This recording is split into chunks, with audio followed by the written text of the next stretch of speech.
Λοιπόν, καλησπέρα και από μένα. Λοιπόν, το θέμα που θα αναπτύξουμε σήμερα είναι ο ύπνος, η διατροφή και οι οθόνες στους έφηβους και τα παιδιά. Τι συμβαίνει πραγματικά. Μετά από πρόσκληση της κυρίας Πονέ,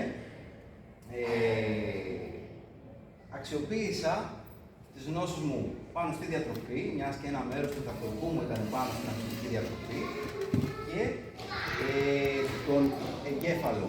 Οι τελευταίες μου δημοσιεύσεις τα τελευταία 4 χρόνια αφορούν καθαρά και μόνο τον εγκέφαλο και τι γίνεται κατά τη διάρκεια της άσκησης, που σημαίνει ότι έχω μάθει σε πολύ μεγάλο βαθμό τη λειτουργία του εγκεφάλου σε άποψη βιοχημίας αλλά και πράξης όσον αφορά το νευρικό σύστημα, μιας και ο εγκέφαλος είναι το βασικό όργανο του οργανισμού μας.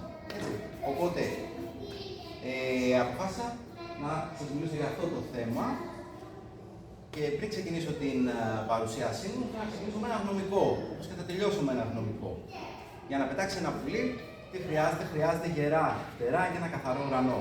Τι σημαίνει αυτό για τους έφηβους? Σημαίνει ότι η διατροφή και ο ύπνος είναι τα φτερά τους. Και οι οθόνες, που πλέον έχουν μπει για τα καλά στη ζωή μας, είναι τα σύννεφα που πολλές φορές τους κρύβουν αυτή την υπέροχη θέα από εκεί ψηλά. Η εφηβεία, σίγουρα θα το ξέρετε όλοι, το έχετε ακούσει αν δεν έχετε ακόμα παιδιά στην εφηβεία, όσοι το έχουν περάσει και έχουν κάποιο δεύτερο παιδί. Η εφηβεία είναι μια από τις πιο δύσκολες φάσεις ενός παιδιού. Γιατί είναι δύσκολη όμως? Γιατί έχουμε πρώτον βιολογική ανάπτυξη. Έχουμε ανάπτυξη του σώματος, έχουμε ενίσχυση του ανοσοποιητικού συστήματος, έχουμε τεράστιες ορμονικές αλλαγές μέσα στο σώμα τους και φυσικά έχουμε και τη γενετική ανάπτυξη. Ο δεύτερος λόγος είναι οι ψυχολογικές και συναισθηματικές αλλαγές που υπόκειται ο έφηβος, καθώς σε αυτή τη φάση αναζητά την ταυτότητά του και χτίζει τα στοιχεία του χαρακτήρα του που θα ακολουθήσει στην ενηλικίωσή του και σε όλη τη ζωή. Και τέλος, είναι οι κοινωνικές σχέσεις που αναπτύσσει και αυτές οι οποίες θα διαμορφώσουν ακόμα περισσότερο το χαρακτήρα του μέχρι το τέλος της ζωής του. Όμως, πολλές φορές κάνουμε ένα σημαντικό λάθος. Το λάθος που κάνουμε είναι ότι αντιμετωπίζουμε τον έφηβο σαν ένα μικρό ενήλικα, όπου δεν έχει την απαραίτητη εμπειρία όπως έχουμε εμείς που είμαστε πιο μεγάλοι. Κάτι το οποίο δυστυχώς είναι λαθασμένο. Αυτό το μυαλουδάκι των παιδιών, των εφήβων, που αν μπορούμε να το φανταστούμε, να το κάνουμε σαν μια εικόνα, είναι ένα τεράστιο εργοτάξιο. Το οποίο τώρα χτίζεται, τώρα μαθαίνει, τώρα από άποψη γνώσης, τώρα μαθαίνει, από άποψη ανατομίας, τώρα χτίζεται, τώρα φτιάχνει τις πηχώσεις του εγκεφάλου του. Και δεν υπάρχει κάτι καλύτερο να σας δείξω, είναι η εξέλιξη ενός παιδιού και βλέπουμε πως ο εγκέφαλός του ξεκινάει από τις πρώτες ημέρες που θα έρθει σε αυτόν τον κόσμο μέχρι την ενηλικίωσή του που έχει την πλήρη ολοκλήρωση. Βλέπουμε λοιπόν ότι ο εγκέφαλος μεγαλώνει, ο εγκέφαλος αναπτύσσει τα διάφορα σημεία του, τα γνωστικά, τα κινητικά, τα πνευματικά, μέχρι και την ενηλικίωση. Σίγουρα επηρεάζουν πάρα πολλά πράγματα την εφηβεία, πάρα πολλά πράγματα τη συμπεριφορά, πάρα πολλά πράγματα τον έφηβό μας. Όμως, αυτό που θα σταθώ είναι οι δύο βασικότεροι πυλώνες για τη σωστή ανάπτυξη του εγκεφάλου. Ο πρώτος πυλώνας είναι η διατροφή, το οποίο τι παρέχει στον έφηβο μας, και όχι μόνο στον έφηβο, αλλά και σε εμάς, μας παρέχει ενέργεια. Ενέργεια για να έχουμε συγκέντρωση. Μας προστατεύει. Παίρνουμε θετικά συστατικά τα οποία λειτουργούν προστατευτικά προς τον εγκέφαλό μας. Και φυσικά υποστήριξη στη μάθηση και τη μνήμη. Ο δεύτερος πυλώνας είναι ο ύπνος. Ο ύπνος, δεύτερο σημαντικότερο, ειδικά για τους έφηβους, είναι ο ύπνος, ο σωστός ύπνος, ο οποίος που μας βοηθάει στην εδραίωση της μνήμης, γιατί παίρνουμε όλα τα ερεθίσματα την ημέρα από το σχολείο, από τις βόλτες, από τα εργαστήρια, από τις δραστηριότητες μας. Λυπώνει το μυαλό μας, αλλά όταν πάμε για ύπνο, τα ξαπλώνουμε, ο οργανισμός τι κάνει, ο εγκέφαλος μας τι κάνει, αρχαιοθετεί και φτιάχνει μια δική του βιβλιοθήκη εμπειριών. Και έτσι γίνεται η εδραίωση της μνήμης. Ταυτόχρονα γίνεται ρύθμιση των συναισθημάτων. Όλοι οι έφηβοι, όπως και όλοι μας, έχουμε συναισθηματικές φορτίσεις μέσα στη μέρα. Ο οργανισμός τι θα κάνει την ώρα του ύπνου, θα το επαναπροσδιορίσει. Θα πέσουν όλες οι ορμόνες που έχουν φτιάξει και θα τις ξανά επαναρρυθμίσει. Και φυσικά ανάκτηση ενέργειας και η ανάπτυξή του. Αυτά είναι οι δύο βασικοί πυλώνες με τους οποίους ασχοληθούμε σήμερα. Σήμερα όμως ζούμε στην ψηφιακή εποχή. καλώς ή κακώς, μας αρέσει, δεν μας αρέσει το κινητό και το τάμπλετ, έχουν μπει για τα καλά στη ζωή μας. Τι μας προσφέρει πάρα πολλά πράγματα. Μας συνδέει με όλο τον κόσμο, με φίλους, με συγγενείς που βρίσκονται μακριά, μας ενημερώνει από τις ειδήσεις μας μέχρι και τον καιρό, μας ψυχαγωγεί, όπως πλατφόρμες όπως το YouTube ή πληρωμένες όπως το Netflix, όπου μπορούμε να δούμε διάφορες ταινίες και σειρές και μας διευκολύνει τη ζωή μας. Όσοι από εσάς χρησιμοποιείτε το κινητό για να μπείτε στο Go, να κάνετε διάφορες διαδικασίες, είναι και αυτό, δηλαδή είναι ένα εργαλείο. Όμως θα πρέπει να ξέρουμε να το χειριζόμαστε σωστά για να μπορέσουμε να το μεταδώσουμε και στα παιδιά μας. Όμως, η κατάσταση, ας το πούμε ότι λίγο θολώνει τα τελευταία χρόνια. Εδώ πέρα έχω κάποια στατιστικά στοιχεία από την Ελληνική Στατιστική Εταιρεία και βλέπουμε πως οι έφηβοι πριν από 10 χρόνια, η μελέτη έγινε το 2024, είναι ένα δεκαετία. Βλέπουμε ότι το 2004, συστηματικά με το 2024, η καθημερινή χρήση του κινητού, του διαδικτύου, έχει αυξηθεί κατά 43%. Ο χρόνος μπροστά στις οθόνες έχει αυξηθεί 119%. Το 2014 λοιπόν οι έφηβοι περνούσαν 2,1 ώρες περίπου της ημέρας στο κινητό. Σήμερα έχουμε φτάσει στις 4,6 ώρες. Μια τρομακτική αύξηση. Ενώ η χρήση των social media βλέπουμε ότι έχει αυξηθεί περίπου στο 40%. Οι περισσότερες εφαρμογές που χρησιμοποιούν οι έφηβοι είναι το TikTok και το Instagram, το YouTube λιγότερο, Snapchat και Facebook ακόμα λιγότερο. Ένας στους 3 έφηβους δηλώνει ότι δυσκολεύεται να περιορίσει τον χρόνο που περνά στα social media, δηλαδή έχει μπει σε μια φάση εθισμού από τα social media και βλέπουμε ότι και οι ενήλικες, δεν πάμε πίσω, βλέπουμε ότι και εμείς αυξηθήκαμε από το 2014 μέχρι το 2024, έχουμε μια αύξηση 33% στην καθημερινή χρήση του διαδικτύου. Ο χρόνος μας αυξήθηκε και αυτός, έχουμε ένα 65% αύξηση στον χρόνο τον οποίο περνάμε και φυσικά και στα social media. Βέβαια, εμείς διαφοροποιούμαστε στο ότι συνδεόμαστε είτε μέσω του κινητού είτε μέσω του υπολογιστή. Γενικά τα νεότερα παιδιά δεν χρησιμοποιούν το τον υπολογιστή. Και οι δικές μας όμως δουλειές είναι δραστηριότητες τύπου ανταλλαγή μηνυμάτων, το να μιλήσουμε με κάποιους ανθρώπους, φίλους μας, οικογένεια, συναδέλφους κλπ. Αναζήτηση πληροφοριών, που είναι ένα και αυτό πολύ μεγάλο ποσοστό. Παρακολουθούμε βίντεο, όπως το YouTube κλπ. Και τις αγορές. Πάρα πολύ, το online shopping πλέον είναι ένα από τα επικρατέστερα στην σημερινή καθημερινότητα. Έτσι, σαν γενικά στοιχεία, για να δούμε τη μεγάλη εικόνα, η χρήση του διαδικτύου στον πληθυσμό μας από τα 16 στα 74 έχει αυξηθεί από το 2014 από το 70% που ήταν στο 96%. Η κατοχή smartphone έχει αυξηθεί από το 41% στο 91%, 50% αύξηση. Η χρήση στα social media κάτι αντίστοιχο και ο χρόνος που περνάμε ο ημερήσιος στο διαδίκτυο και αυτός έχει αυξηθεί κατά 1,5 ώρα συνολικά στο γενικό πληθυσμό. Συνεχίζοντας με τη σκληρή πραγματικότητα για τη χρήση του κινητού από τα παιδιά και τους εφήβους, ενώ είπαμε τα ωραία τα θετικά που έχει και τα χρησιμοποιούμε, δυστυχώς η χρήση τους από τα παιδιά οδηγεί στο να χαλάσει ο ύπνος μας, λιγότερες ώρες, χειρότερη ποιότητα ύπνου, συνεχή κούραση και επιμιλία μέσα στη μέρα, δυσκολία πάρα πολύ στη συγκέντρωση. Φαντάζομαι το βλέπετε αυτό και το βλέπουμε και εμείς στο σχολείο, αλλά φαντάζομαι το βλέπετε και εσείς στο σπίτι. Μειώνει τις κοινωνικές επαφές. Βέβαια, εδώ έχουμε το πλεονέκτημα ότι βρισκόμαστε σε μια μικρή κοινωνία, όπου τα παιδιά βγαίνουν και έξω, οπότε έχουμε ένα πλεονέκτημα σε αυτό το πράγμα. Και είναι πολύ ευχάριστο ότι υπάρχει αυτό ότι τα παιδιά βγαίνουν έξω, έχουν διαπροσωπικές σχέσεις. Επηρεάζει πάρα πολύ τη διατροφή, όπως θα δούμε παρακάτω. Φυσικά επιβαρύνει τον εγκέφαλο και αυξάνει τον κίνδυνο για εθισμό, έκθεση σε ακατάλληλο περιεχόμενο, cyberbullying, ένα ακόμα φλέγον ζήτημα της σημερινής κοινωνίας και στις πιο βαριές περιπτώσεις αρχίζουν και δημιουργούνται αρκετά ψυχολογικά προβλήματα. Τώρα, όπως είπαμε, τα δύο πράγματα που μας ενδιαφέρουν σήμερα είναι η διατροφή και ο ύπνος. Θα ξεκινήσουμε με τη διατροφή. Ας δούμε όμως τι χρειάζεται ένας έφηβος από τη διατροφή του για να έχει μια σωστή και ολοκληρωμένη ανάπτυξη.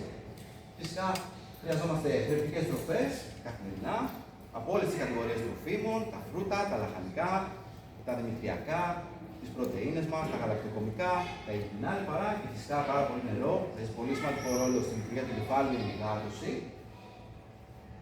Και τα γεύματά μας θα πρέπει να είναι μοιρασμένα μέσα στη μέρα τουλάχιστον 5. Δηλαδή να έχουμε το κλασικό πρωινό, δεκατιανό, μεσημεριανό, απογευματινό και βραδινό. Και φυσικά να διαλέγουμε σωστά τρόφιμα και να αποφεύγουμε συχνά αυτό που λέμε το junk food. Όμως κάποιος θα μπορούσε να ρωτήσει τι σχέση έχει τελικά το κινητό με τη διατροφή.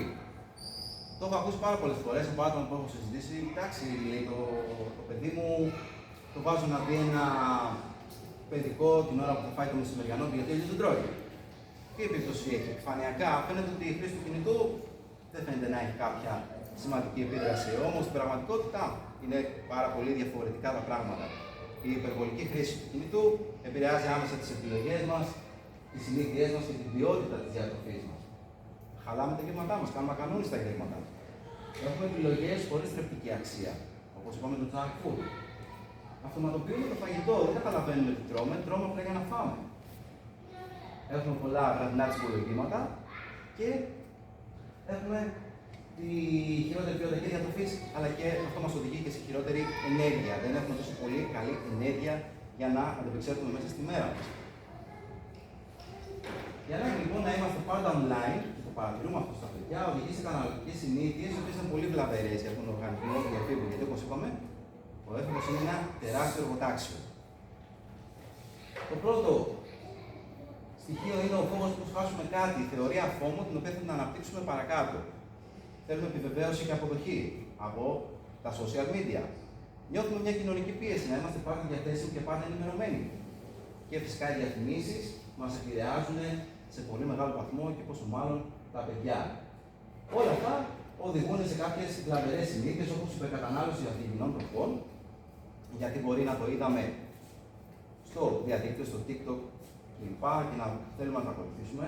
Ένα πάρα πολύ μεγάλο πρόβλημα, ειδικά στη διατροφή με τους διατροφολόγους, είναι τα ζαχαρούχα και ενεργειακά ποτά, τα οποία καταναλώνουν σε πολύ μεγάλο βαθμό τα παιδιά τα τελευταία χρόνια. Τα συχνά τσιμπολογήματα, παρορμητικές αγορές, μπορεί να μην θέλουμε να φάμε κάτι, αλλά εκείνη τη στιγμή, επειδή το είδαμε στο κινητό μας ή στο τάμπλετ μας, να θέλουμε να το πάρουμε. Και να το πάρουμε χωρίς να το χρειαζόμαστε. Και φυσικά οι αρνητικές συνέπειες είναι αύξηση του βάρους, πεπτικά προβλήματα, χαμηλή ενέργεια, διαταραχές διάθεσης και μειωμένη αυτοεκτίμηση. Και πάμε τώρα στο πιο δύσκολο για όσους έχουν ειδικά κορίτσια, όπως έχω και εγώ. Το μεγαλύτερο πρόβλημα δεν το βλέπουμε άμεσα, προχωράει και το βλέπουμε πολύ αργά, είναι όταν η ερυθρόνη επηρεάζει την εικόνα που έχουμε για το σώμα μας και το φαγητό μας. Δυστυχώς, τα social media παρουσιάζουν μια εικόνα της τελειότητας. Βλέπουμε τέλεια σώματα, βλέπουμε όμορφα καλογυμνασμένα, καλογραμμωμένα σώματα, τα οποία δυστυχώς ο έφηβος δεν μπορεί να ξεχωρίσει εάν είναι πραγματικότητα ή αν είναι φιλτραρισμένα ή ρετουσαρισμένα, είτε τα βίντεο είτε οι φωτογραφίες. Αυτό οδηγεί σε μια συνεχή σύγκριση με τον ίδιο του τον εαυτό. Και έτσι νιώθει μια πίεση. Συγκρίνει τον εαυτό του με τους άλλους. Έχω λίγα παραπάνω κιλά. Έχω ανάγκη για να με αποδεχτεί κάποιος. Πρέπει να φτιάξω το σώμα μου για να με αποδεχτεί η κοινωνία στο διαδίκτυο. Δεν θέλω να με απορρίψουν, είναι ο φόβος της απόρριψης. Ότι αν δεν είμαι κι εγώ σαν κι αυτούς, θα με απορρίψουν. Δεν θα με κάνουν παρέα, δεν θα με ακολουθήσουν. Δεν. Τους δημιουργεί μια πίεση. Και αυτό τους οδηγεί σε μια χαμηλή αυτοεκτίμηση. Τώρα, πώς επηρεάζει η σχέση αυτή το φαγητό μας?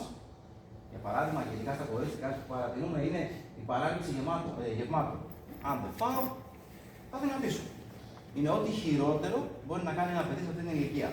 Και ένα tip για εσάς τους γονείς όλους είναι ότι αν τα παιδιά μας θέλουν να χάσουν κιλά, αυτό που λέμε και το λέμε και εμείς σαν εργοφυσιολόγος αλλά και διατροφολόγοι, χάνω κιλά τρώγοντας.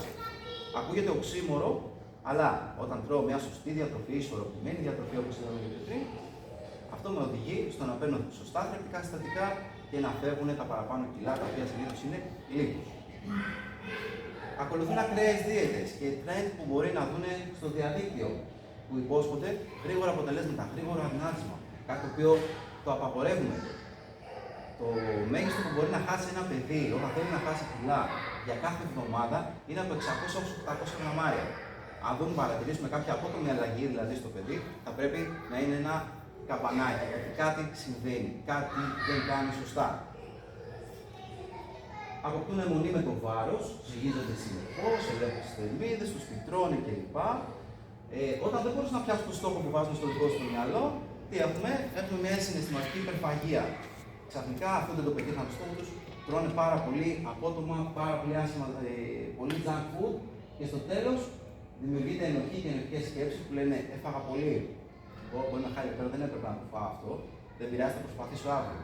Αυτό μας ρίχνει ακόμα περισσότερο την αυτοπεποίθηση, ρίχνει ακόμα περισσότερο την αυτοπεποίθηση στα παιδιά. Οπότε, ο ευαίσθητος οργανισμός του εφήβου στην ανάπτυξη πρέπει να τον προστατεύσουμε εμείς με εικόνες και συνήθειες, δεν πρέπει να τον αφήσουμε να βλέπει εικόνες και συνήθειες που το βλάπτουν. Πρέπει να τον προστατεύσουμε από αυτές. Γιατί η διατροφή του εφήβου δεν είναι απλά θερμίδες. Οι κακές συνήθειες όπως πολύ χρόνο στο κινητό, οι αρχαιοκινές επιλογές, λιγότερη ενέργεια, χαμηλότερη συγκέντρωση και αυτό όλο μας οδηγεί σε ευερεθιστότητα και άγχος. Και πού μας οδηγεί αυτό? Μας οδηγεί σε καυγάδες, σε εντάσεις μέσα στο σπίτι, εντάσεις ανάμεσα στους φίλους μας, τσακωμούς και παραγωγικές συμπεριφορές σε πολύ δύσκολες περιπτώσεις. Και έτσι λοιπόν θα πρέπει να βοηθήσουμε τα παιδιά μας έτσι ώστε να αποκτήσουν καλές συνήθειες. Ισορροπημένη διατροφή, καλή υδάτωση, πολύ σημαντική για τον εγκέφαλο, περισσότερη ενέργεια από τη σωστή διατροφή, καλύτερη συγκέντρωση, το οποίο θα το δούμε αν μπορέσουμε να βοηθήσουμε σωστά και το παιδί μας, θα μπορέσουμε να το δούμε και στις επιδόσεις του σχολείου, στα αθλήματα, αν ασχολείται με κάποιο άθλημα κλπ. Και φυσικά θα το βλέπουμε και πιο χαρούμενο, έχει πολύ καλύτερη διάθεση. Κλείνοντας τη διατροφή, το σώμα θα ήθελα να πω ότι είναι και ο εγκέφαλος του εφήβου χτίζονται καθημερινά από τις συνήθειές του. Γι' αυτό φροντίζουμε να βοηθάμε τα παιδιά μας σε αυτή την περίπτωση. Και πάμε στο επόμενο κομμάτι που είναι ο ύπνος. Ο ύπνος και η εφηβεία. Ας δούμε τι καλό μας κάνει ο ύπνος. Ενισχύει τον εγκέφαλο, σταθεροποιεί τη διάθεσή μας, όπως είπαμε και με το νοητικό σύστημα, δυναμώνει το σώμα, καθώς κατά την ξεκούραση χτίζεται το σώμα του εφήβου και αυξάνει την επίδοσή του. Ένας έφηβος 13 μέχρι 18 ετών χρειάζεται από 8-10 ώρες ποιοτικού ύπνου κάθε βράδυ. Αν όμως το σταματήσουμε αυτό, αν όμως χάσουμε αυτή την ικανότητα να κοιμόμαστε 8 με 10 ώρες, έχουμε την κούραση, δυσκολεύεται να συγκεντρωθεί, επηρεάζεται τη διάθεση, αυξάνεται το άγχος, η ευερεθιστότητα, οδηγούνται σε καυγάδες, σε ρήξεις με τους γονείς, με τους φίλους του κλπ. Όπως είπαμε και πιο πριν. Και φυσικά πέφτουν και αποδόσεις, είτε αυτό αφορά το σχολείο, είτε αυτό αφορά κάποιο αθλητικό γεγονός. Τι μπορούμε να κάνουμε για αυτό, σαν γονείς εμείς? Θα πρέπει να προσπαθήσουμε να κρατήσουμε ένα σταθερό πρόγραμμα ύπνου. Να κοιμάται την ίδια ώρα, να ξυπνάει την ίδια ώρα. Να καθορίσουμε ένα χρονικό διάστημα που θα σταματάει τη χρήση του κινητού τουλάχιστον μία ώρα πριν από τον ύπνο. Να καθιερώσουμε λοιπόν μία ώρα πριν κοιμηθεί, για παράδειγμα, κοιμάται στις 9, στις 8 η ώρα να σταματάει τη χρήση του κινητού. Για να ξεκουράζεται λίγο ο εγκέφαλος. Να δημιουργήσουμε ένα χαλαρωτικό περιβάλλον, έτσι ώστε να χαλαρώσει πριν τον ύπνο ή να κάνει κάποιες δραστηριότητες πιο χαλαρές που να τον οδηγήσουν στο ύπνο. Και φυσικά να μην κάθεται την ημέρα. Να κάνει δραστηριότητες, να βγαίνει έξω, να παίζει. Αυτά είναι πάρα πολύ σημαντικά για την ανάπτυξη του παιδιού. Και πάμε τώρα σε ένα καινούριο ορισμό που έχει εμφανιστεί στην βιβλιογραφία, στη έκφραση FOMO, το οποίο είναι αρχικά της έκφρασης Fear of Missing Out. Από τα στοιχεία βλέπουμε ότι, όπως είπαμε και πριν, τα στατιστικά βλέπουμε ότι ένα 96% χρησιμοποιεί κινητό, διαδίκτυο, 97% των εφήβων χρησιμοποιούν smartphone, περίπου στις 5 ώρες χρησιμοποιούν το κινητό τους την ημέρα μπροστά στην οθόνη, 9 στους 10 εφήβους έχουν κάποιο προφίλ στα social media, το οποίο μας οδηγεί και στο FOMO. Πάμε να δούμε όμως τι είναι αυτό το FOMO. Είναι ο φόβος που μας κάνει να νιώθουμε ότι χάνουμε κάτι σημαντικό. Ο ορισμός του ήταν αυτός και ουσιαστικά να το πούμε είναι η ανησυχία ενός εφήβου ότι κάπου αλλού κάποιος άλλος, φίλος μας, γνωστός μας κλπ. Περνάει καλύτερα από ό,τι περνάμε εμείς. Αυτό εμφανίζεται γιατί έχουμε μια συνεχή έκθεση των εφήβων στις οθόνες και στα social media, με το σκρολάρισμα το γνωστό. Υπάρχει σύγκριση βλέποντας το διαδίκτυο, τα social media με εμάς, το τι κάνουμε, το ενισχύει πάρα πολύ αυτό. Οι ειδοποιήσεις που έχουν όλα τα social media, που χτυπάνε στο κινητό μας, βλέπουμε ειδοποίηση, ο τάδε φίλος ανέβασε αυτό το story, ο τάδε φίλος κοινοποίησε μια τοποθεσία κλπ. Αυτά όλα διεγείρουν τον εγκέφαλο, το οποίο μας δημιουργεί μια αβεβαιότητα. Πώς εκδηλώνεται, και αυτά είναι τα σημάδια τα οποία θα πρέπει να τα προσέξετε και εσείς. Σίγουρα στον χώρο που βρισκόμαστε, στο κόρτ εδώ πέρα, δεν νομίζω ότι υπάρχει τόσο μεγάλο πρόβλημα, αλλά ας το έχουμε κατά νου. Παρατηρούμε λοιπόν ότι το παιδί μας τσεκάρει συνέχεια το κινητό του, το βγάζει συνέχεια από την τσέπη, το κοιτάει, συνέχεια το βγάζει. Αυτό είναι ένα μικρό καμπανάκι. Ανησυχεί ότι δεν είναι ενημερωμένος, χάνει πράγματα από τους φίλους του. Το βλέπουμε ότι ψάχνει στο κινητό απεγνωσμένα. Ψάχνει να κάνει πράγματα τα οποία θα δείξει και αυτός ότι είμαι μέσα στα πράγματα, είμαι μέσα στα trend, είμαι μέσα σε όλα αυτά. Δυσκολία στο να απολαύσουν τη στιγμή που ζούμε. Μπορεί να πάμε για παράδειγμα σε μια Κυριακή που έχει ωραία μέρα να πάμε στην παραλία. Παρατηρούμε ότι το παιδί μας δεν απολαμβάνει το μπάνιο ή το παιχνίδι στην παραλία, παρά μόνο κάθεται με το κινητό και προσπαθεί να βγάλει κάποια ωραία selfie. Αυτό είναι ένα πολύ μεγάλο καμπανάκι. Και να μπορέσουμε να κατανοήσουμε το αίσθημα ότι μένουμε απ' έξω ή ότι δεν είμαστε αρκετοί. Τώρα, ποιες είναι οι επιπτώσεις αυτού του φαινομένου? Αυξάνει το άγχος και την ανασφάλεια, το οποίο οδηγεί και σε διατροφικές διαταραχές, όπως είδαμε και πιο πριν. Μειώνει τη συγκέντρωση και την παραγωγικότητα. Ένα παιδί το οποίο βρίσκεται σε αυτή την κατάσταση και πάει να μελετήσει, γυρίζει στο σπίτι, έχει τα homework που πρέπει να κάνει και δεν μπορεί να συγκεντρωθεί να τα κάνει γιατί έχει το μυαλό του συνέχεια στο κινητό. Πάει συνέχεια στο κινητό. Επηρεάζει τον ύπνο και την ποιότητα ζωής. Πολλοί μαθητές, πολλοί έφηβοι και παιδιά που έχουν κινητό και social media ξυπνάνε στον ύπνο τους για να τσεκάνουν το κινητό τους. Αυτή είναι μια διαταραχή του ύπνου. Έχουν αυτή την ανάγκη να δουν αν έγινε κάτι, ποιος ανέβασε τι κλπ. Οπότε χαλάει η σειρά του ύπνου. Και τέλος δυσκολεύεται στις πραγματικές σχέσεις και στη σωστή σύνδεση με τους άλλους ανθρώπους. Έχουμε μια προβληματική σχέση με τους φίλους, με την οικογένεια. Βέβαια αυτό είναι σε πολύ έντονο φαινόμενο, στην έντονη έκφραση του φαινομένου αυτού.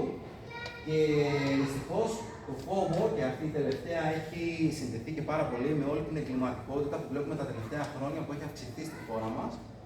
Με ξυλοδαρμούς, με δολοφονίες, με βιασμούς και όλα αυτά. Έχει συνδεθεί σε πάρα πολύ μεγάλο βαθμό με το συγκεκριμένο φαινόμενο. Γιατί εμφανίζεται, για να το δούμε ολοκληρωτικά, η συνεχή έκθεση στα social media, η κοινωνική σύγκριση, οι ειδοποιήσεις και η άμεση ενημέρωση, η ανάγκη για αποδοχή και να ανήκει σε κάποιο group, σε κάποια ομάδα ή σε κάποιο κοινωνικό σύνολο, ο εγκέφαλός μας, τον οποίο θα δούμε παρακάτω πόσο σημαντικό ρόλο παίζει σε όλο αυτό και πόσο ξεγελάει τον έφηβο, και θέλουμε να είμαστε πάντα online, παντού και όλοι. Ακόμη μερικοί από τους παράγοντες, και θα ήθελα να μείνω περισσότερο στον πρώτο, κάτω αριστερά, οι αλγόριθμοι μας τραβάνε. Μας τραβούν την προσοχή. Οι αλγόριθμοι του TikTok, του Instagram, του Facebook, οι αλγόριθμοι αυτοί βλέπουν αυτά που βλέπουμε. Βλέπουν αυτά πόσο χρόνο αφιερώνουμε σε κάθε δημοσίευση. Και επαναρρυθμίζονται έτσι να μας προσφέρουν παρόμοιο περιεχόμενο. Για να μας κρατήσουν το ενδιαφέρον.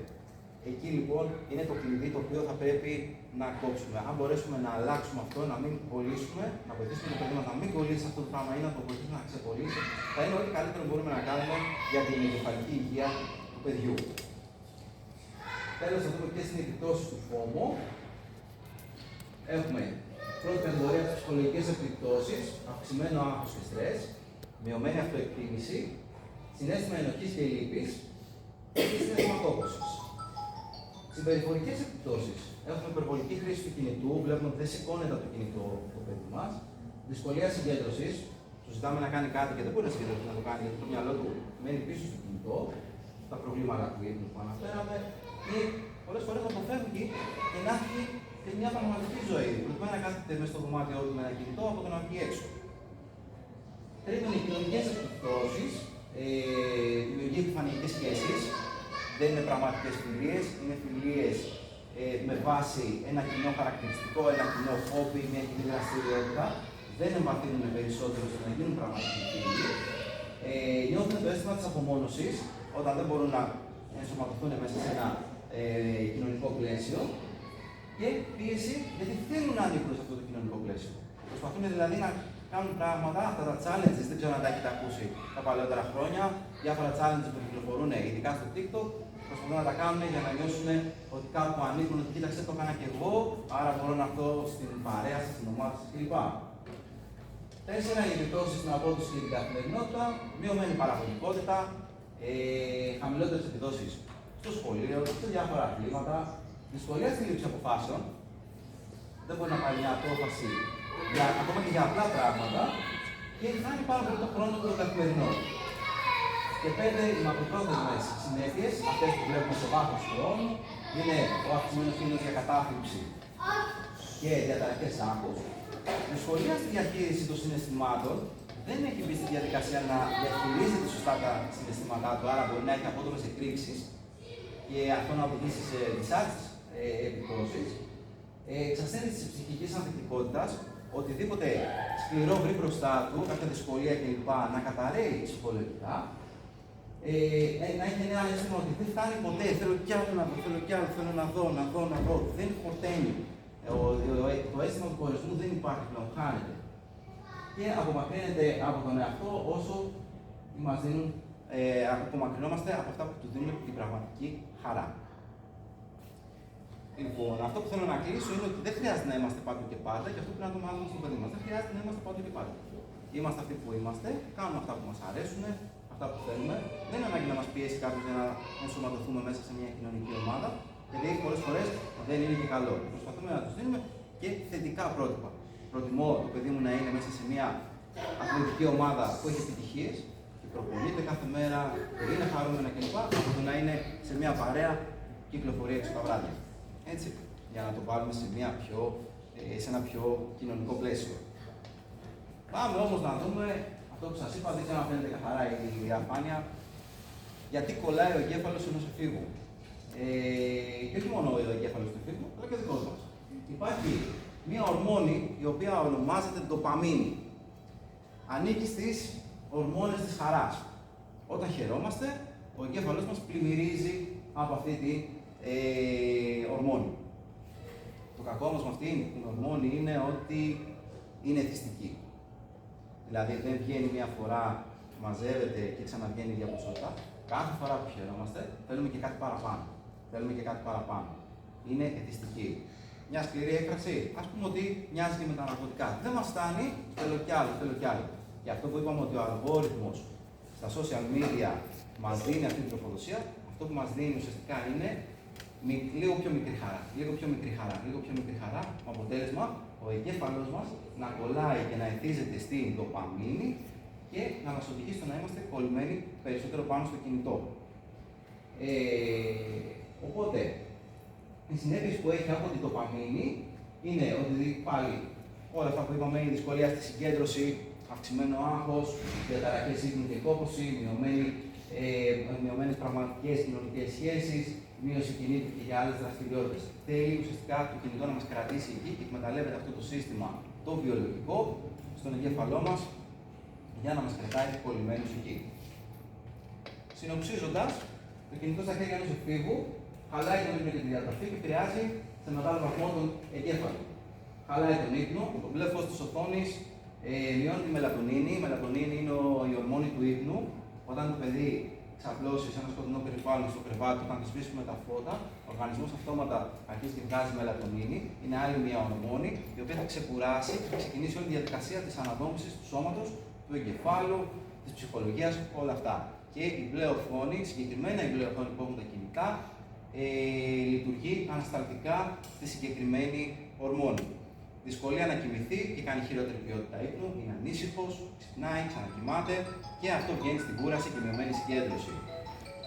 Χαλάει η διατροφή μας, περισσότερα τις υπολογίματα και ανθυγιεινές επιλογές, παράληψη κανονικών γευμάτων και κακή ποιότητα διατροφής, το οποίο μπορεί να οδηγήσει αργότερα, σε μετέπειτα χρόνο, στην ενήλικη ζωή, σε πεπτικές ενοχλήσεις, που φυσικά θα έχει χαμηλή ενέργεια και αίσθημα βαρύτητας.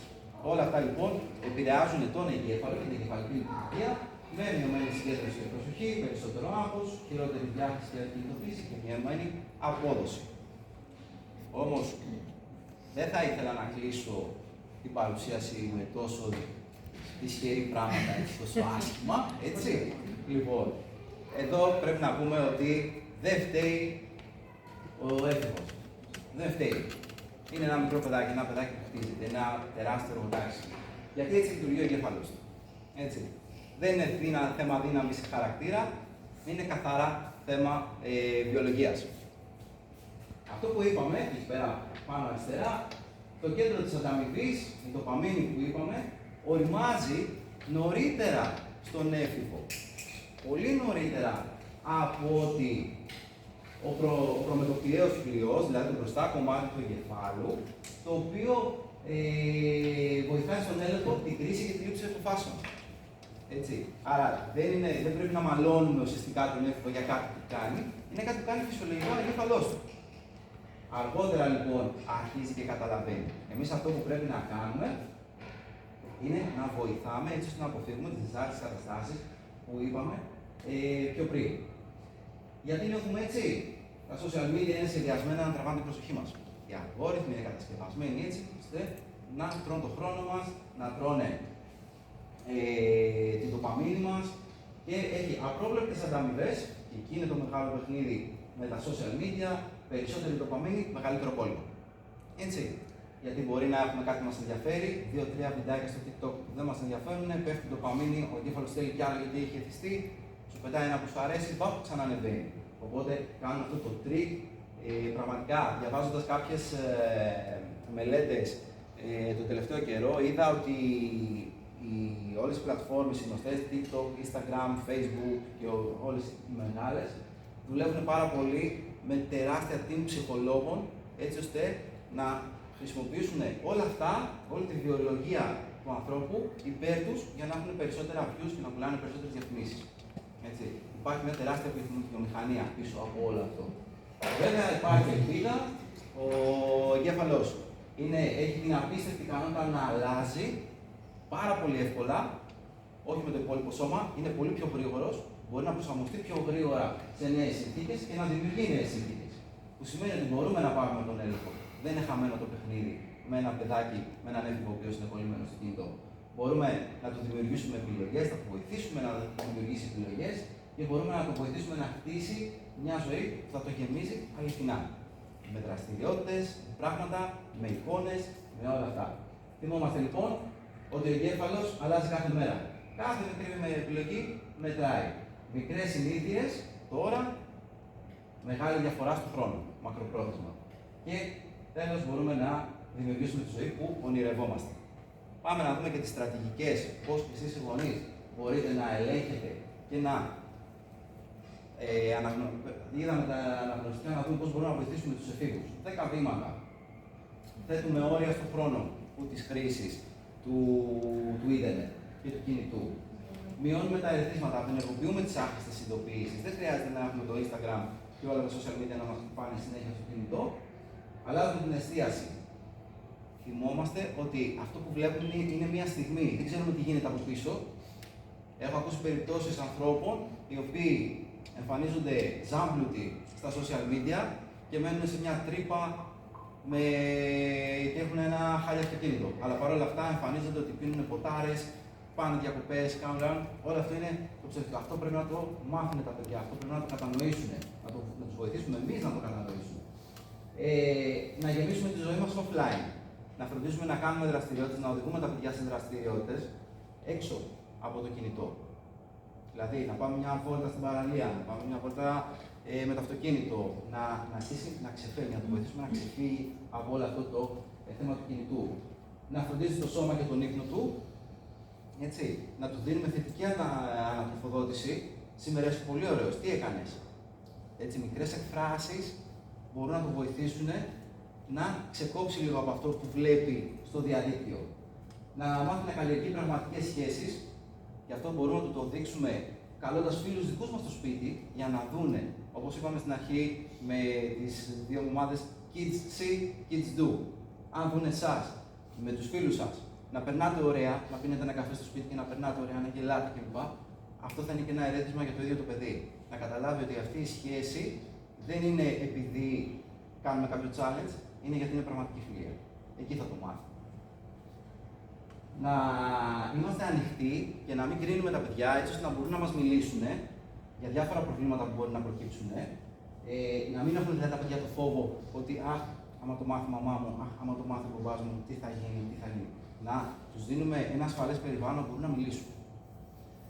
Να τους ενισχύουμε την αυτοπεποίθησή τους, όπως αυτό που είπα, να τους λέμε θετικά λόγια, ό,τι σε κάτι που βλέπουμε και μας αρέσει. Ακόμα και να μας αρέσει, αν δούμε ότι το κάνει να νιώθει ωραία, κάτι το οποίο ίσως δεν το συνηθίζει, καλό είναι να του δίνουμε μια θετική ανατροφοδότηση. Γενικά να δίνουμε μια θετική ανατροφοδότηση και ένα μπράβο στα παιδιά, ακόμα και για τα μικρά πραγματάκια. Να κάνουμε ψηφιακές αποτοξινώσεις, να πούμε ότι θα πάμε μια βόλτα, αλλά δεν θα πάρουμε τα κινητά μας. Κανένας. Ούτε η μαμά, ούτε ο μπαμπάς, ούτε τα παιδιά. Θα τα αφήσουμε. Θα πάμε να περάσουμε ωραία. Να αποκοπούμε για λίγο καιρό, για λίγες ώρες από το διαδίκτυο. Και όταν δούμε πολλά red flags, όπως τα λέμε, σε μια κατάσταση στο παιδί μας και δεν μπορούμε να τα απεξέλθουμε εμείς, ζητάμε βοήθεια. Ζητάμε βοήθεια από ειδικούς, ζητάμε βοήθεια από ψυχολόγους, οι οποίοι έχουν τα δικά τους πρωτόκολλα τα οποία μπορούν να βοηθήσουν και να επαναφέρουν ένα παιδάκι σε μια καλύτερη κατάσταση και να φύγει από τον εθισμό που μπορεί να έχει. Όπως σας είπα, θα κλείσω με ένα ακόμα νομικό. Στην ομιλία μου πίσω από κάθε οθόνη υπάρχει ένας έλφος που χρειάζεται ενέργεια για να μεγαλώσει και ύπνο για να ονειρευτεί. Ας γίνουμε εμείς το παράδειγμα για μια υγιή ψηφιακή ζωή. Σας ευχαριστώ πάρα πολύ.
Τώρα να ρωτήσω κάτι. Πώς είπατε ότι σώζεται και από το δείχνω αργά. Πώς σώζεται. Πώς σώζεται. Πώς σώζεται αυτό, δηλαδή είπατε ότι βλέπουμε παιδιά αυτό κάνουν. Ναι.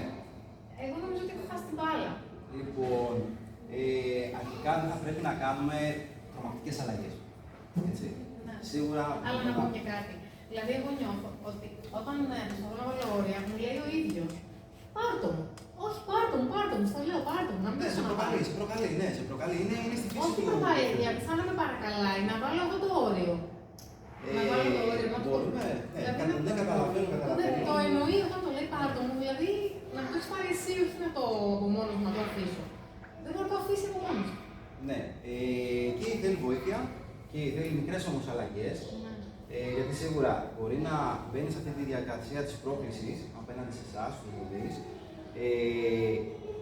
για να δει αν θα το κάνει. Θέτει τα όρια του. Τα όρια του, ή μάλλον τα δικά σας όρια. Έτσι. Μπορεί να το πάρετε. Μετά από 5 λεπτά μπορεί να γίνει καυγάς. Ναι. Μετά από 5 λεπτά γίνεται καυγάς. Φέρε μου το κινητό, θέλω να δω, θέλω. Αυτό που πρέπει να κάνουμε είναι να μην φτάσουμε στο σημείο να μας προκαλέσει, να δώσουμε διεξόδους. Εδώ, επειδή γενικά είμαι άνθρωπος ο οποίος σκέφτεται think outside of the box και σκέφτομαι και λίγο πονηρά πολλές φορές. Εγώ αυτό που θα έλεγα είναι, βλέπουμε το παιδί μας με το κινητό. Πώς το λένε το Γιώργο, έχω ένα πρόβλημα στο κινητό. Μπορείς να με βοηθήσεις λίγο. Τι θα σε βοηθήσει. Εκείνη τη στιγμή του δίνουμε μια θετική ανατροφοδότηση, του δείχνουμε ότι ξέρεις κάτι. Σε εμπιστεύομαι που ξέρεις. για να θες να το κάνεις σε μένα που δεν ξέρω. Οπότε θα αφήσει το δικό του το κινητό, άσχετα που θα αφήσει το δικό σας, θα αφήσει το δικό του. Αφού τελειώσει τη δουλειά που του βάλετε να κάνει, εκεί θα του δώσετε τα εύσημα, θα του πείτε μπράβο, σε ευχαριστώ πάρα πολύ. Αυτό είναι το πρώτο βήμα. Ξεκινάμε από εκεί. Δηλαδή, μικρές πράξεις. Να το πείτε, ξέρεις κάτι, Γιώργο, θα χρειαστώ λίγο βοήθεια. Θες να αφήσει λίγο το κινητό να με βοηθήσει 5 λεπτά. Του δίνω επιβράβευση γι' αυτό. Εκεί, τι είπαμε για το ντοπαμίνη, με το που θα πάρει την πραγματική επιβράβευση, ότι ξέρεις, βοήθησα τη μαμά. Βοήθησα τη μαμά, τι καλά. Το ντοπαμίνη ανεβαίνει.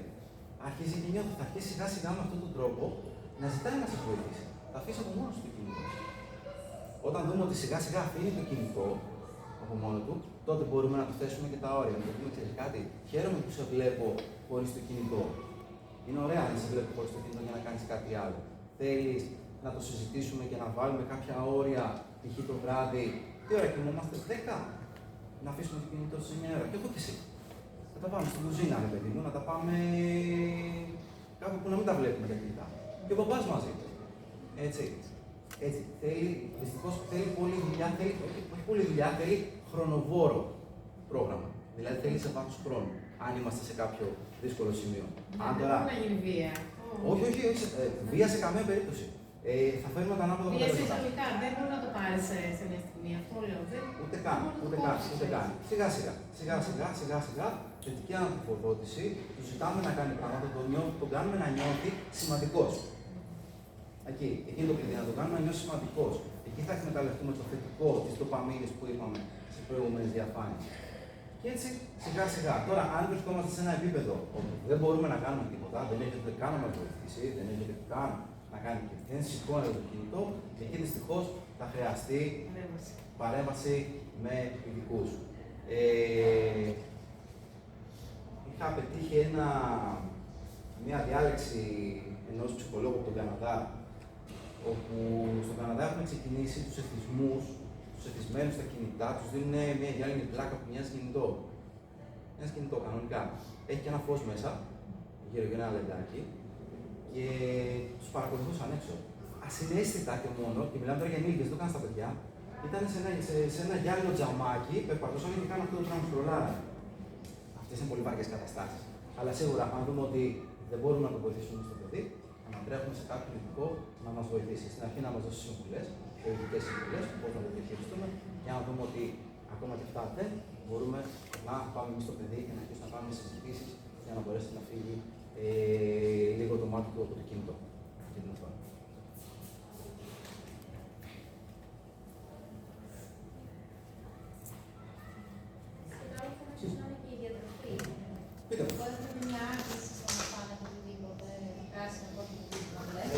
Αυτό, η αλήθεια είναι ότι το κινητό δεν ευθύνεται γι' αυτό, το ενισχύει. Έτσι. Τα παιδιά σίγουρα θα έχουν αντιδράσεις, σίγουρα δεν θα θέλουν κάτι που δεν τους κάθεται ωραία στο στόμα, δεν θα το πάνε. Αυτό που μπορούμε να κάνουμε είναι και πάλι λίγο να τους ψιλοξεγελάσουμε, να βάλουμε μικρότερες ποσότητες, πιο κομμένα πραγματάκια μέσα, π.χ. τον μπρόκολο. Κανένα παιδί δεν θέλει μπρόκολο, είμαι σίγουρος. Κανένα παιδί δεν θέλει μπρόκολο. Τι κάνουμε, εγώ ας πούμε για να μάθω τώρα, θα μου πει η κόρη μου είναι 2,5 χρονών, για να τη μάθουμε να φάει μπρόκολο και λοιπόν θα φάσει ένα δεντράκι. Πάλι μπορούμε να βρούμε τρόπους έτσι ώστε να τα προσθέσουμε και αυτά, να του μιλήσουμε. Θέλει πολλή ομιλία, στην εφηβεία θέλει πάρα πολλή ομιλία. Είναι δύσκολο γιατί πολλές φορές κλείνουν τα αυτιά τους, δεν μας ακούνε, αλλά αν μπορέσουμε να τους μιλήσουμε και πριν τους μιλήσουμε να βρούμε πληροφορίες για το πόσο καλό μας κάνει να μας κάνουν κάποια διατροφικά προϊόντα στο σώμα μας, τότε ίσως και να αρχίσουμε να κάνουμε την αλλαγή. Αν για παράδειγμα παρατηρούμε ότι Γιο έχετε κόρη. Κόρη. Για παράδειγμα παρακολουθεί μία π.χ. βλέπουμε κιόλας, παρακολουθεί μία η οποία γυμνάζεται. Ψάχνουμε πληροφορίες. Πώς καταφέρνει ένας άνθρωπος να έχει ένα γυμνασμένο σώμα? Κάνει γυμναστική και κάνει διατροφή. Τι περιλαμβάνει διατροφή? Όλα τα μου. Θες, τι κοπέλα σ' αρέσει το σώμα της, ναι, ωραία. Θες να το κάνεις και εσύ, ναι, πολύ ωραία.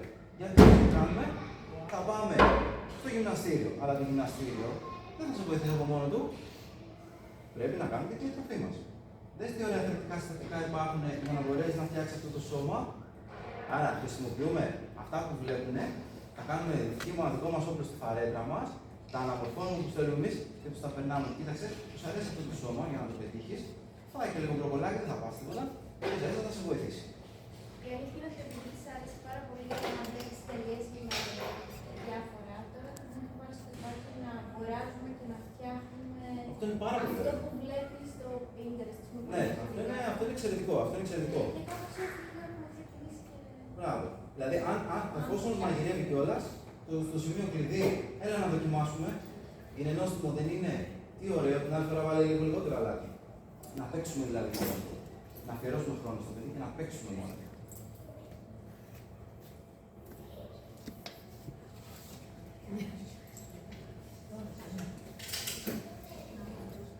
Επειδή ήταν πάρα πολύ ωραία η παρουσίασή σας, πραγματικά σκέφτεστε να το παρουσιάσετε και στα ίδια τα παιδιά για να καταλάβουν καλύτερα τι είναι αυτό που ζούμε. Ναι, δεν θα ήταν άσχημη ιδέα. Φυσικά δεν θα ήταν άσχημη ιδέα. Τι τους κάνει κακό, πώς, δηλαδή, βλέποντα, εμείς τώρα να τους πούμε, θα μας πούνε τι λες τώρα, πλαγίες θα μας πούνε. Μιας και έχω κερδίσει, η αλήθεια είναι ότι μιας και έχω κερδίσει την εμπιστοσύνη στο γυμνάσιο και στο λυκειό, θα ήταν μια πολύ καλή περίπτωση. Εγώ αυτό. πιστεύω ότι αν το παρουσιάσετε για αυτούς τους ότι θα καταλάβουν καλύτερα τι τους συμβαίνει με αυτή τη συσκευή που κρατάνε. Φυσικά. Και πολύ ωραία πρόταση. Ότι μήπως κάνω υπερβολική χρήση, μήπως μου κάνει κακό, μήπως έχουν δίκιο οι γονείς μου που φωνάζουν όλη μέρα. Φυσικά. Δεν υπάρχει κανένα πρόβλημα, εννοείται. Και Είναι στη διάθεση. στέκομαι σε δύο λεξούλες που λέει υπάρχει ελπίδα. Ναι, Δηλαδή, πραγματικά. Τίποτα δεν είναι χαμένο. Ναι, τίποτα δεν είναι χαμένο. Μεγαλώνοντας. Δυστυχώς ήμασταν στη δυσάρεστη θέση εκεί στις αίρες πριν από μερικούς μήνες να μαχαιρωθεί και να σκοτωθεί, να ξυλοφορτωθεί μάλλον μέχρι του θανάτου ένας 17χρονος. Έτσι, έγινε στο δικό μας το σπίτι. Εκεί πέρα, στην πόλη που ζούμε με τη γυναίκα μου. Έφτασαν σε αυτό το σημείο που φτάσανε γιατί δεν υπήρχε ένας έλεγχος στα social media. Γιατί δεν υπήρχε, οι γονείς άρχισαν να αντιληφθούν αυτό το πρόβλημα. Όταν φτάσουμε εκεί είναι πλέον αργά. Μέχρι να φτάσουμε όμως μέχρι εκεί, πάντα υπάρχει ελπίδα. Πάντα υπάρχει ελπίδα. Και να μιλάμε, να είμαστε ανοιχτοί, να μας μιλήσουν τα παιδιά μας. Να τους δείξουμε ότι είμαστε ανοιχτοί, δεν θα σας μαλώσουμε, δεν θα σας βάλουμε τιμωρία. Είμαστε ανοιχτοί γιατί εμείς σας προστατεύουμε. Αυτό πρέπει να ξέρετε, ότι εσείς είστε οι προστάτες τους. Ό,τι και να γίνει θα σας προστατεύσουμε. Αυτό πρέπει να. Πρέπει να καταλάβουν και το κακό που συμβαίνει με το φαγητό τους, τις κοινωνικές τους, την κοινωνική τους συμπεριφορά, το να γνωρίζουν κόσμο, να μιλάνε από κοντά. Εγώ νομίζω τα παιδιά πια δεν μπορούν να μιλήσουν από κοντά.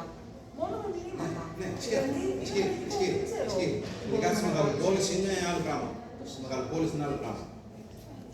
Το σιγά σιγά. Κρατάτε ακόμα, γι' αυτό είναι καλό. Κρατάτε ακόμα, δηλαδή αυτό το. Υπάρχει αυτό. Μπράβο, επειδή υπάρχει αυτό. Επειδή δεν υπάρχουν αυτοκίνητα, επειδή δεν υπάρχουν μεγάλες αποστάσεις, κρατάει. Και αυτό είναι σημαντικό. Γυρίζω πίσω λίγο στα κοινωνικά δίκτυα. Ναι. Είπατε, επειδή δεν ήμουν σε όλη την παρουσίαση. Την έχει καταγράψει ο κ. Αλικιζάκης και θα την ανεβάσουμε. Και για τους γονείς που δεν μπόρεσαν να έρθουν, έτσι ώστε να τη δουν όλη την παρουσίαση. Μαζί με το υλικό. Μαζί με το υλικό, φυσικά οι διαφάνειες θα ανεβούν, εννοείται. Επειδή στα κοινωνικά δίκτυα, το τι βλέπουν περίπου μπορούμε να πούμε. Τι συζητάνε μεταξύ τους όμως δεν μπορούμε. Θα πρέπει να παραβιάσετε, ναι. ίσως Ναι. λίγο το όριο. Εκεί δυστυχώς δεν μπορούμε να κάνουμε κάτι στα μηνύματα, ναι, δεν μπορούμε να κάνουμε. Εκτός και αν τώρα, πάλι σας είπα, επειδή σκέφτομαι αρκετές φορές πονηρά, μπορούμε όταν αγοράσουμε ένα καινούργιο κινητό στο παιδί μας να κάνουμε cloning το κινητό του σε εμάς. Γιατί μας μαθαίνετε. Ήξερα την εφαρμογή του Family Link. Ναι, και το Family Link, αλλά έχει και τη δυνατότητα να κάνεις Είναι εξαιρετικά ενδιαφέρον. ναι, να κάνεις cloning και να το βλέπεις. Ναι, αυτό παραβιάζει την προσωπική του ζωή. Προσωπική ζωή Ναι. στα 13. Αν υπάρχει κίνδυνος. Μπορεί να σου ευχαριστεί. Ναι, αυτό. Αν υπάρχει κίνδυνος δηλαδή ότι μπορεί να έχει υποπέσει κάποιο κλπ. Ναι, εκεί το κάνουμε. Αλλά αν είναι αθώα κλπ. Οκ. Θα πρέπει να είμαστε σε πολύ στενή επικοινωνία με το παιδί Ναι, και να νιώθει ναι. συνεχώς Βεβαίως. άνετα μαζί μας και να μπορεί να Δηλαδή αυτό μιλήσει. πρέπει να χτίσουμε σαν γονείς. Για ακόμα και το μήνυμα που θα σου στείλει κάποιος και θα σε βρίσει, θα σε απειλήσει, θα σου κάνει bullying κλπ. Να μπορεί το παιδί. Μπράβο. Αυτό. Γι' αυτό είπα πρέπει να χτίσουμε γύρω από το παιδί μια εμπιστοσύνη ότι μπορεί να έρθει να μου μιλήσει. Δεν θα με φοβηθεί, δεν θα φοβηθεί το τι θα γίνει από τους άλλους. Αυτό πρέπει να το χτίσουμε. Αυτό πρέπει να το χτίσουμε εμείς σαν γονείς. Αλλά υπάρχουν και αυτές οι μέρες. Και από την άλλη, όμως, αν ένα παιδί, ξέρω εγώ, έχουν όλοι τους οι μαθητές σε μια χή ηλικία κινητό και εκείνο δεν έχει και. Εκεί νιώθουν Αυτό μειονεκτικά, πάει- ναι, εκεί νιώθουν μειονεκτικά. Ρε παιδιά, Αυτό μπορεί να είναι η κόρη μου αυτή. Να έπεισε. Εκεί σίγουρα το παιδί θα νιώσει εκτός, πολύ εκτός. Βέβαια, ξέρω ότι η πρόθεση είναι καλή από τους γονείς. Ωστόσο, θα πρέπει να κάνουμε ένα βήμα πίσω κι εμείς. Γιατί, όπως σας είπα, είναι αυτό που πρέπει να το χτίσουμε σιγά σιγά. Γιατί αυτό μπορεί να μας φέρει και ανάποδα αποτελέσματα. Μπορεί στις μεγαλοπόλεις, που είναι λίγο πιο τσαπίλικα στο film τα παιδιά, να βρει κινητό από αλλού. Και εσείς να μην έχετε ιδέα ότι έχει κινητό. Οπότε καλύτερα ας του δώσουμε αυτό που θέλει, αλλά και πάλι με έναν έλεγχο. Έχει πάρα πολλές ωραίες εφαρμογές, όπου, όπως είπε και η ομάδα του Γιώργου με το Family Link, έχει πάρα πολλές τέτοιες εφαρμογές, όπου μπορούμε να ελέγχουμε τι μπαίνει και τι δεν μπαίνει μέσα στο κινητό. Έτσι, δηλαδή με το που θα πάρει το κινητό, περνάμε αυτή την εφαρμογή και λέμε. Site ακατάλληλο περιεχομένου. Όχι, δεν μπαίνει. Δηλαδή δεν μπορεί να μπει σε παιδιά, σε πορνογραφικά site, έτσι.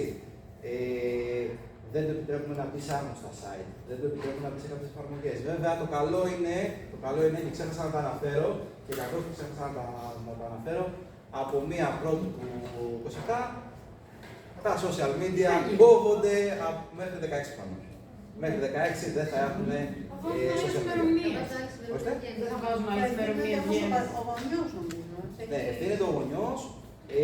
Νομίζω ότι διαβάζοντας λίγο το πώς θα το χειριστεί η κυβέρνηση αυτό το νομοσχέδιο, νομίζω ότι πλέον το κινητό θα μπαίνει με αφημί, δεν θα κυκλοφορεί πλέον κινητό, δηλαδή όταν θα πάω να αγοράσω εγώ ένα καινούργιο κινητό, πέρα την ταυτότητα, ρε παιδί μου, θα χρειάζεται και το αφημί, κωδική τάξη κλπ. Ακόμα και για τα παιδιά. Οπότε ένα παιδί δεν θα μπορεί να πάει να αγοράσει κρυφά ένα κινητό. Εντάξει, τώρα αν κάποιο ενήλικα πει αυτό έχει παρακαλέσει, τότε δεν έχουμε κακούργημα. Δηλαδή, οτιδήποτε γίνει πλέον από εδώ και στο εξή με ανήλικα παιδιά μετά το τρέχον του νομοσχεδίου, θα γίνει σαν κακούργημα. Οπότε, ίσω λίγο να μπει ένα φρένο σε όλη αυτή την κατάσταση. Αλλά δεν ξέρουμε πώς θα λειτουργήσει για τα παιδιά από αυτήν. Ναι. Εκεί δεν το ξέρουμε. Έχουν ήδη. Είναι άνω στα νερά. 13-14 πούμε έχουν ήδη πρόσβαση. Έχουν ήδη πρόσβαση. Ναι. Εγώ έχω βάλει το family και άρχισε και μου λέει: θα μου το σβήσει, θα μου το κάνει, με παρακολουθήσει. Εγώ είμαι μεγάλη, μου το λέει συνέχεια αυτό. Ήταν προπόθεση δηλαδή όταν πήραμε το κινητό πέρυσι ότι θα το βάλω. Ναι. Και αρχίζει που με παρακολουθήσει όταν πάω έξω. Εντάξει, εγώ δεν το παρακολουθώ. Πλέον το ξεχνάω ότι το έχω. Πιο πολύ για να εγκρίνω κάποια παιχνίδια που κατεβάζω. Αυτό. Η αλήθεια είναι ότι σε αυτά τα νερά που μπήκαμε τώρα θα μπορούσε να βοηθήσει ένα ψυχολόγος κοινωνιολόγος. Όχι τόσο εγώ είμαι φυσιολόγος, εγώ κοιτάω τη λειτουργία του εγκεφάλου. Αυτές είναι καθαρά γνώσεις τις οποίες αποκομίζω διαβάζοντας τα παραπλήσια της δικής μου επιστήμης. Οπότε ελπίζω να απάντησα τις ερωτήσεις σας. Έχετε κάτι άλλο? Εγώ, όπως είπαμε και πριν, θεωρώ ότι τα παιδιά κάνουν αυτό που βλέπουν. Εμείς πρέπει πρώτα να δώσουμε το παράδειγμα. Πολύ σημαντικό. Αν εμένα το κινητό είναι η προέκτηση του χεριού μου και είναι συνέχεια, πώς θα το περιορίσω? Έτσι δεν είναι. Φυσικά. Πώς θα του πω εγώ μετά τις 8 να μην πάρει στο κινητό, όταν εγώ είναι στις 8 η ώρα δίπλα? είμαι, μπράβο. Πολύ σημαντικό. Πολύ σημαντικό. Το Γιατί ίδιο και με τη εμείς διατροφή. όλα αυτά που παρουσιάσατε, λέγατε για τους εφήβους. Εγώ βλέπω αυτόν τον εαυτό μου. Το παιδί είναι καθρέφτη του σπιτιού. Όχι, μετά δεν είπες ότι μιλάει και για σένα. Εγώ αυτό κατάλαβα. Ποιος εφήβους? Αφού και εγώ λέω καμιά για να δω τι έγινε. Οπότε το πρώτο βήμα έγινε. Το πρώτο βήμα έγινε. Αυτό το φόβο που λέγατε. Φόβο, ναι. Αφού και εγώ το λέω. Άρα το πρώτο βήμα είναι αναγνωρίσαμε το πρόβλημα. Αναγνωρίσαμε το πρόβλημα. Οπότε, ανεβάζοντας αυτές τις διαφάνειες, κατεβάστε τις, ψάξτε και παραπάνω πληροφορίες. Το AI κάνει θαυματουργή δουλειά. Σε αυτό δηλαδή μπορεί να μας βοηθήσει πάρα πολύ και πιο γρήγορα και να δούμε και πώς μπορούμε να τα βοηθήσουμε, πώς να βοηθήσουμε οι ίδιοι. Να περιορίσουμε τον εαυτό και πώς μας για να δώσουμε και τα πρότυπα στα παιδιά μας. Έτσι, εγώ αυτό πιστεύω. Από εμάς το βάζουν, από εμάς πρέπει να πάμε. Από εμάς πρέπει να έχουν τα όρια. 8 η ώρα κλείνει το κινητό, τέλος. Κλείστο εσύ. Εγώ το κλείνω. Ναι. Γιατί εμείς έχουμε αντιμετωπίσει πρόβλημα στο παρελθόν. Με τον άφθονο χρόνο που περνούσε πάνω σε οθόνη και άλλο κλπ. Και καταλάβαμε ότι όταν εμείς σταματήσουμε και ασχοληθούμε με κάτι άλλο, θα σταματήσει εκείνος. Τα παιδιά τι γράφουν. Τα παιδιά είναι κόπτο μασίνης σε αυτή την ηλικία.